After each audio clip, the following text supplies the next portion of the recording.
अस्सलाम वालेकुम my dear students, सब कैसे हैं। तो आज की इस लेक्चर में हम डिस्कस करने वाले हैं कैरेक्टरिस्टिक्स ऑफ ऑर्गेनिक कंपाउंड्स। तो इसको हम ये भी कह सकते हैं प्रॉपर्टीज़ ऑफ ऑर्गेनिक कंपाउंड्स, जिसके अंदर हम कैटिनेशंस को डिस्कस करते हैं। कैटिनेशन है, सॉल्युबिलिटी है, नॉन ऑर्गेनिक हैं और नॉन आयोनिक हैं, melting point and boiling point हैं, कंबशन है, रिएक्टिविटी है, आइसोमेरिज्म है और पॉलीमराइजेशन है। तो ये प्रॉपर्टीज़ हैं किसकी, ऑर्गेनिक कंपाउंड्स की, जो आज की इस वीडियो में डिस्कस करने वाले हैं। तो फर्स्ट ऑफ ऑल हम देखते हैं कैटिनेशन क्या है। कैटिनेशन को हम डिस्कस करते हैं। तो फर्स्ट ऑफ ऑल कैटिनेशन ज़्यादा किसकी होती है,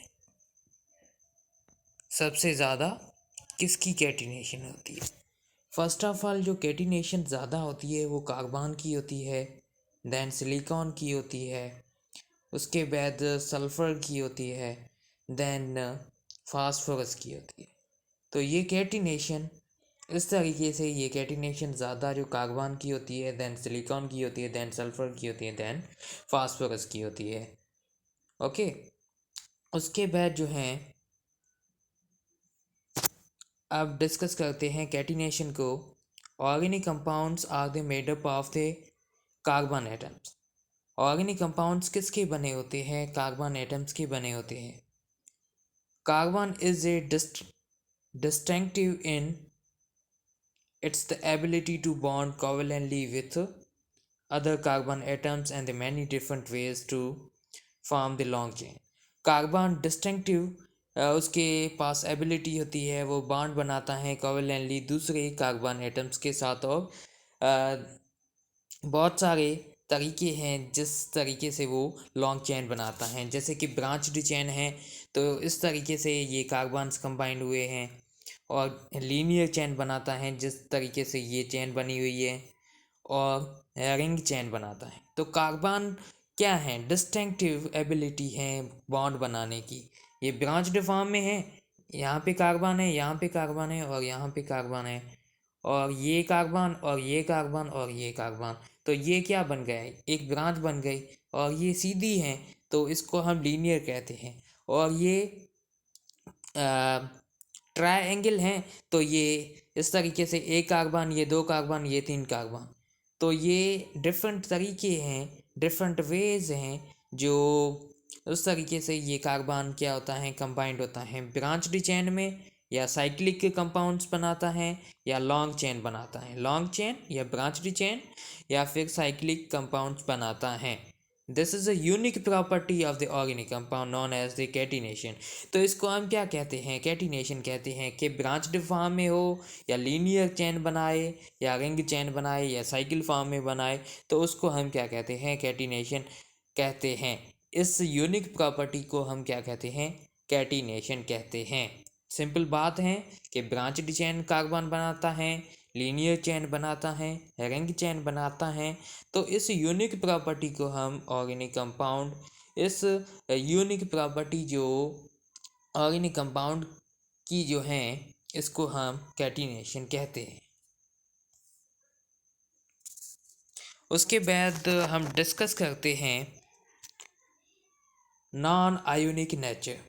नॉन आयोनिक नेचर हम किसको कहते हैं, नॉन आयोनिक नेचर किसको कहते हैं, या फिर इसको हम ऐसा भी कह सकते हैं कैटिनेशन को, self linkage ability of an element with its on atom. के इनके पास एबिलिटी होती है, किसके पास, कार्बन के पास एबिलिटी होती है कि वो अपने ही एटम्स के साथ क्या करता है, बॉन्ड बनाता है। तो मैक्सिमम कैटिनेशन जो देखी जाती है वो कार्बन के पास देखी जाती है, उसके बाद सल्फ़र के पास देखी जाती है, उसके बाद सल्फ़र के पास, उसके बाद फास्फोरस के पास। मैक्सिमम कैटिनेशन जो देखी जाती है वो कार्बन के पास, देन जो silicon, then sulphur, then phosphorus. ये क्यों, ये इस वजह से क्योंकि इनकी स्मॉल स्मॉल एटॉमिक साइज होने की वजह से, स्मॉल एटॉमिक साइज होने की वजह से, और इनके बीच जो एक दो स्ट्रॉन्ग बॉन्ड बनता है, क्या बनता है, कोवलेंट बॉन्ड क्या है, स्ट्रॉन्ग कोवलेंट बॉन्ड है। ये कार्बन और ये कार्बन, इनके बीच में कोवलेंट बॉन्ड बनता है, दो ये स्ट्रॉन्ग हैं। और एक तो क्या है, स्मॉल साइज है, कार्बन की स्मॉल साइज है। जैसे हम नीचे जाते हैं पीरियोडिक टेबल के अंदर, नीचे जाते हैं तो क्या होती है, साइज बढ़ती जाती है। तो इसकी साइज छोटी है इस वजह से, और ये स्ट्रॉन्ग बॉन्ड बनाता है, इस वजह से कार्बन की क्या है, मैक्सिमम कैटिनेशन देखी जाती है। अब बात करते हैं नॉन आयोनिक नेचर की। तो नॉन आयोनिक किसको हम कहते हैं, non ionic because the carbon can not transfer it's electron. Non ionic इस वजह से कहते हैं कि कार्बन जो है वो अपने इलेक्ट्रॉन्स को ट्रांसफ़र नहीं करता है, ये सिर्फ शेयर करता है अपने ही ऑर्गेनिक कंपाउंड्स के साथ। It's only share hence organic compound, ये सिर्फ शेयर किसके साथ करता है, ऑर्गेनिक कंपाउंड्स के साथ, और नॉन आयोनिक अपने ही एटम्स के साथ वो शेयरिंग करता है, इस वजह से उसे हम नॉन आयोनिक कहते हैं। अब बात करते हैं कि organic compounds are the made up of carbon and carbon atom. Organic compound किसके बने होते हैं, कार्बन कार्बन के बने होते हैं और कार्बन एटम्स के बने होते हैं। उनके वैलेंस इलेक्ट्रॉन्स कितने होते हैं, 4 वैलेंस इलेक्ट्रॉन्स होते हैं, किसके, कार्बन के। It does not have the ability to lose the 4 electron. अब कार्बन है, कार्बन के पास वैलेंस इलेक्ट्रॉन्स कितने हैं, वैलेंस इलेक्ट्रॉन उसके पास 4 हैं। वो उसके पास इतनी एबिलिटी नहीं है कि वो 4 इलेक्ट्रॉन्स जो उसके पास हैं, कार्बन के पास 4 इलेक्ट्रॉन्स हैं, वो उसके पास इतनी एबिलिटी नहीं है कि वो लूज करे या फिर गेन करे। कार्बन के पास ये 4 इलेक्ट्रॉन हो गए, तो ये 4 इलेक्ट्रॉन्स किसी दूसरे एटम के साथ शेयर नहीं करेगा, इतनी एबिलिटी नहीं है, नहीं इसको 4 इलेक्ट्रॉन्स कोई दूसरा एटम देगा, इतनी दूसरे एटम्स के पास भी एबिलिटी नहीं है कि कार्बन को 4 electrons they. Since it requires the very high energy, इसके लिए जो ये 4 इलेक्ट्रॉन्स इसके पास हैं, ये दूसरे एटम को दे, तो उसके लिए उसको क्या चाहिए, हाई एनर्जी चाहिए। Therefore in the constant with inorganic compound, ये कांस्टेंट होता है विथ इनऑर्गेनिक कंपाउंड्स के साथ। It form the covalent bond by sharing the electron. ये जो यहाँ पे कंट्रास्ट हैं, therefore contrast with inorganic compound, ये जो कंट्रास्ट किसके साथ हैं, इनऑर्गेनिक कंपाउंड्स के साथ हैं। It form the covalent bond, ये फॉर्म किसको करते हैं, कोवलेंट बॉन्ड को, बाय बाय किसके ज़रिए, इलेक्ट्रॉन्स की शेयरिंग की वजह से। ये कार्बन जो है ना, यहाँ पे देखें कि यहाँ पे क्या हुई है, शेयरिंग हुई है, इस कार्बन की और इस कार्बन के साथ क्या हुई है, शेयरिंग हुई है, नहीं कि इलेक्ट्रॉन्स इनके 4 इलेक्ट्रॉन्स इसको दूसरे एटम ने नहीं दिए हैं, इनकी शेयरिंग हुई है, इक्वल शेयरिंग हुई है। शेयरिंग होती है, इस वजह से इसको हम क्या कहते हैं, नॉन आयोनिक नेचर कहते हैं। कार्बन जो है वो अपने इलेक्ट्रॉन्स ट्रांसफ़र नहीं करता है, सिर्फ क्या करता है, अपने ही एटम्स के साथ या ऑर्गेनिक कंपाउंड्स के साथ क्या करता है, शेयरिंग करता है, इस वजह से नॉन आयोनिक है। क्या है, कार्बन एटम 4 इलेक्ट्रॉन्स दूसरे एटम को नहीं दे सकता, शेयरिंग नहीं, ये अपने इलेक्ट्रॉन्स जो हैं ट्रांसफ़र नहीं करता, लेकिन ये शेयरिंग करता है, इस वजह से ये नॉन आयोनिक है। अब बात करते हैं सॉल्युबिलिटी की। सॉल्युबिलिटी की बात करते हैं। तो सॉल्युबिलिटी क्या होती है? सॉल्युबिलिटी जो है ये पोलर ऑर्गेनिक कंपाउंड होते हैं जो डिज़ोल्व होते हैं किसके साथ? पोलर सॉल्वेंट्स के साथ ये डिज़ोल्व होते हैं। पोलर ऑर्गेनिक कंपाउंड्स जो डिज़ोल्व किसके अंदर होते हैं? पोलर सॉल्वेंट्स के अंदर। जैसे कि स्मॉल अल्कोहल हैं, उसको हम कार्बो ऑक्जेलिक एसिड के अंदर डालेंगे तो वो डिज़ोल्व हो जाएगा, डिज़ोल्व इन वाटर। जैसे कि स्मॉल अल्कोहल हैं या फिर कार्बो ऑक्जेलिक एसिड हैं, ये डिज़ोल्व हो जाएंगे किसके अंदर? वाटर के अंदर डिज़ोल्व हो जाएंगे। अब बात करते हैं सॉल्युबिलिटी की। Solubility of the organic compound can vary widely depending on their chemical structure। जो सॉल्युबिलिटी होती है ऑर्गेनिक कंपाउंड्स की वो वेरी होती है, वो डिपेंड किस पे करती है? केमिकल स्ट्रक्चर पे और सॉल्वेंट पे। They are the dissolve. एक तो वो सॉल्युबिलिटी जो है वो वाइडली डिपेंड करती है, केमिकल स्ट्रक्चर पर डिपेंड करती है। एक तो केमिकल स्ट्रक्चर पर डिपेंड करती है और सॉल्वेंट पे डिपेंड करती है। देन वो क्या होती है? डिज़ोल्व होती है। जैसे कि अल्कोहल हैं और कार्बो ऑक्सिलिक एसिड्स हैं, तो ये डिज़ोल्व किसके अंदर होते हैं? वाटर के अंदर डिज़ोल्व होते हैं। एग्जाम्पल हैं water soluble organic compounds. Water soluble organic compounds कौन से हैं? Organic compounds contents polar functional group, जिसके पास क्या होना चाहिए? पोलर फंक्शनल ग्रुप होना चाहिए। जैसे कि हाइड्रोक्सिल हैं, कार्बो ऑक्सिलिक एसिड के अंदर OH ग्रुप मौजूद हैं और इसके अंदर भी OH ग्रुप मौजूद हैं। तो ये दोनों ही क्या हैं? सॉल्युबल हैं, tend to soluble in water. ये वाटर के अंदर सॉल्युबल होते हैं due to the ability to form the hydrogen bond. ये क्यों होते हैं? इस वजह से होते हैं क्योंकि इनके पास हाइड्रोक्सिलिक ग्रुप मौजूद हैं। ये सॉल्युबल होते हैं वाटर के अंदर due two forms the hydrogen bond, क्योंकि हाइड्रोजन बॉन्ड बनाते हैं वाटर के साथ, वाटर मॉलिक्यूल के साथ हाइड्रोजन बॉन्ड बनाते हैं। जैसे कि इथेनॉल हैं, इसके अंदर भी हाइड्रोक्सिलिक ग्रुप मौजूद हैं। और दूसरा एग्जांपल है एसिटिक एसिड। बहुत वाटर सॉल्युबल कंपाउंड्स, बहुत वाटर सॉल्युबल ऑर्गेनिक कंपाउंड्स हैं। उसके बाद हम बात करते हैं नॉन पोलर ऑर्गेनिक कंपाउंड्स की। नॉन पोलर ऑर्गेनिक कंपाउंड्स की बात करते हैं। Non polar organic compounds such as a, उनके पास क्या होना चाहिए? उनके पास जो है सच एज ए हाइड्रोकार्बन। जैसे कि हाइड्रोकार्बन है, हाइड्रोकार्बन जो जनरली लो सॉल्युबिलिटी होती है वाटर के अंदर। जो हाइड्रोकार्बन्स हैं वो उनकी जो सॉल्युबिलिटी होती है वाटर के अंदर कम होती है, but soluble in the non polar solvents. वो नॉन पोलर सॉल्वेंट्स के अंदर क्या हो जाते हैं? डिज़ोल्व हो जाते हैं। जैसे कि हेक्सेन हैं, डाई इथाइल ईथर हैं।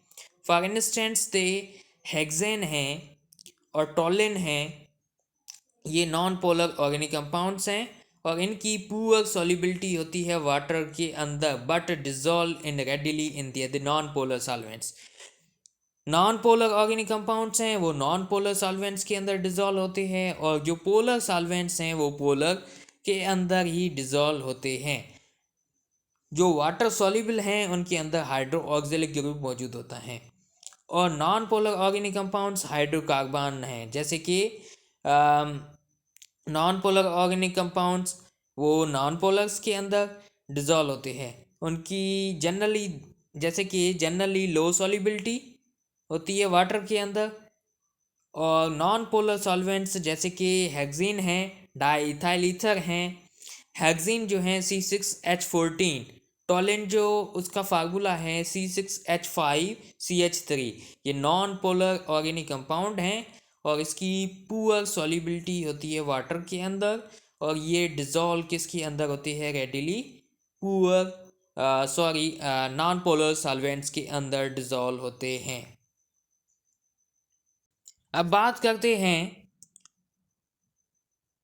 लो melting and boiling point. Low melting and boiling point organic compounds in the comparison, the inorganic compound have the lower melting and boiling point।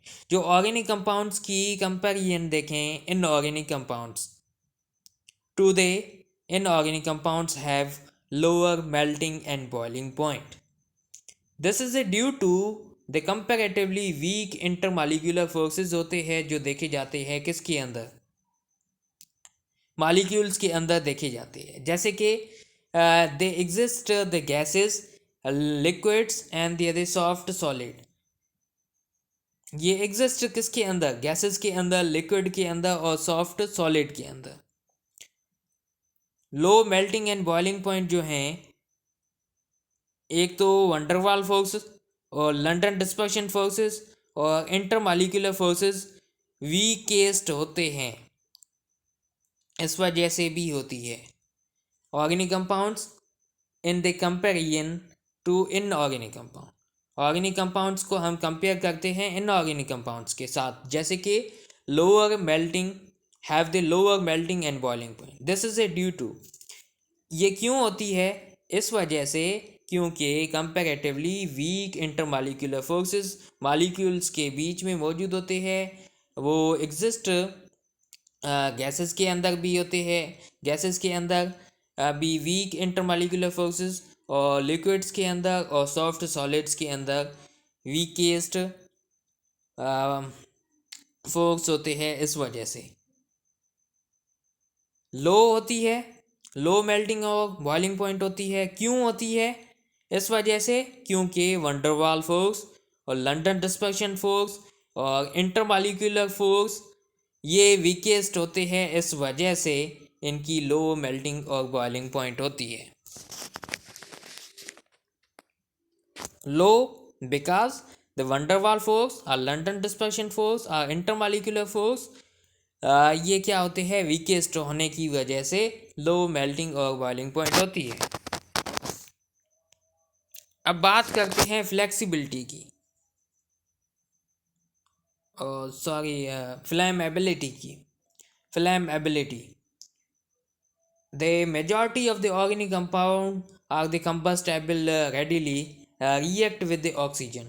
जो मेजॉरिटी ऑर्गेनिक कंपाउंड्स हैं वो combustible हैं, वो react करते हैं oxygen के साथ और फॉर्म करते हैं कार्बन डाइऑक्साइड एंड वाटर को, thereby the releasing the heat. And उसके बाद क्या होती है, हीट या एनर्जी रिलीज होती है as a most fuels result. Most fuels are the organic, most जो फ्यूल्स हैं वो ऑर्गेनिक हैं, जैसे कि वुड हैं, कोल हैं, ऑयल हैं, गैसोलिन हैं, नेचुरल गैस हैं। Burning of the organic compounds provide the heat energy. Burning जो होती है ऑर्गेनिक कंपाउंड्स की, वो प्रोवाइड क्या करती है, हीट एनर्जी को प्रोवाइड करती है। कंबशन रिएक्शंस हैं फॉर मीथेन, जैसे कि मीथेन जब ऑक्सीजन के साथ रिएक्ट करती है तो कार्बन डाइऑक्साइड, वाटर और प्लस में हीट एनर्जी रिलीज करती है, तो इसे हम फ्लैमेबिलिटी कहते हैं। उसके बाद हम देखते हैं रिएक्टिविटी को। अब बात आती है रिएक्टिविटी। रिएक्टिविटी को देखते हैं, ऑर्गेनिक कंपाउंड्स रिएक्ट एट ए substantially slower rate।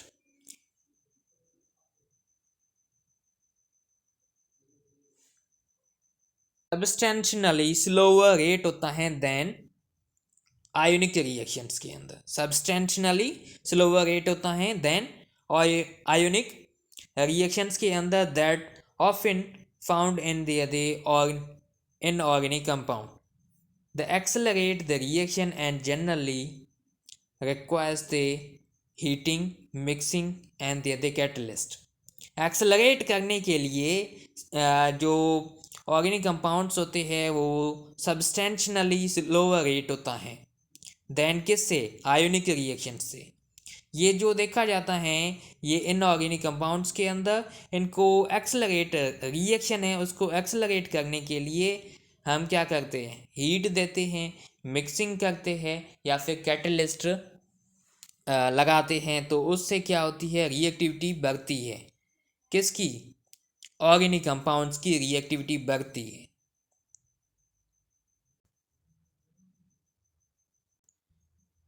तो अब बात करते हैं आइसोमेरिज्म की। आइसोमेरिज्म कैरेक्टरिस्टिक जो ऑर्गेनिक कंपाउंड्स का देखा जाता है जिसके अंदर सेम नंबर्स होते हैं एटम्स के, देखेंगे एटम्स के नंबर्स तो यहाँ पे भी 4 हैं, यहाँ पे भी 4 हैं। हर जो एलिमेंट जो अरेंजमेंट होती है, हर एलिमेंट की अरेंजमेंट जो होती है वो क्या होती है, डिफरेंट है। यहाँ पे भी अरेंजमेंट डिफरेंट और यहाँ पे भी अरेंजमेंट डिफरेंट। इसके नतीजे में स्ट्रक्चर दोनों की क्या होंगी, डिफरेंट होंगी और उनकी प्रॉपर्टीज़ भी क्या होंगी, डिफरेंट होंगी। तो दो दीज कंपाउंड्स डिफरेंट स्ट्रक्चर हो और सेम फार्मूला हो, स्ट्रक्चर दोनों की क्या है, डिफरेंट हैं, लेकिन फार्मूला दोनों का क्या है, सेम है। दोनों का फार्मूला सेम, स्ट्रक्चर डिफरेंट, तो उसे हम क्या कहते हैं, आइसोमर कहते हैं। दो आइसोमर हैं, एक नॉर्मल ब्यूटेन है, ब्यूटेन के दो आइसोमर, एक नॉर्मल ब्यूटेन, दूसरा आइसोब्यूटेन। नॉर्मल ब्यूटेन के अंदर भी 4 कार्बन, आइसोब्यूटेन के अंदर भी कार्बन 4। तो यानी कि फार्मूला सेम है, स्ट्रक्चर दोनों की डिफरेंट है। एक स्ट्रेट चेन यानी कि नॉर्मल जो ब्यूटेन है उसकी स्ट्रेट चेन है, आइसोब्यूटेन जो है उसकी ब्रांच्ड चेन है। अब बात करते हैं आइसोब्यूटेन की। आइसोब्यूटेन जो है CH3 और ये CH, यहाँ पे ब्रांच मिथाइल ग्रुप और ये CH, तो ये जो हैं ये आइसोब्यूटेन है। ये आइसोब्यूटेन की जो स्ट्रक्चर हैं ये जो डिफरेंट हैं, यहाँ पे स्ट्रेट चेन है नॉर्मल ब्यूटेन की और ये आइसोब्यूटेन है, इसकी क्या है, ब्रांच्ड चेन है। और यहाँ पे देखें कि ये 90 की एंगल बनती है। कार्बन और कार्बन के बीच में जो एंगल बनती है वो 90 की एंगल बनती है। जब कार्बन और कार्बन एक दूसरे के सामने हो तो 90 की एंगल बनती हो, तो उसे हम क्या कहते हैं, आइसोब्यूटेन कहते हैं। अब बात करते हैं पॉलीमराइजेशन की। पॉलीमराइजेशन के अंदर स्मॉल ऑर्गेनिक मॉलिक्यूल्स, मोनोमर्स जो होते हैं वो यूनाइट होते हैं, उनकी एडिशन होती है या कंडेंसेशन प्रोसेस होता है जिसके अंदर एक लार्ज मॉलिक्यूल बनता है जिसको हम क्या कहते हैं, पॉलीमराइजेशन कहते हैं। और मैक्रो मॉलिक्यूल्स इसके अंदर फॉर्म होते हैं जिसको हम पॉलीमर कहते हैं। ओके, तो हम नेक्स्ट वीडियो में मिलते हैं इंशाल्लाह। ये आपको वीडियो पसंद आई होगी तो एक लाइक और सब्सक्राइब शेयर लाजमी से कर दें। Thank you so much. Okay, तो नेक्स्ट वीडियो में मिलते हैं।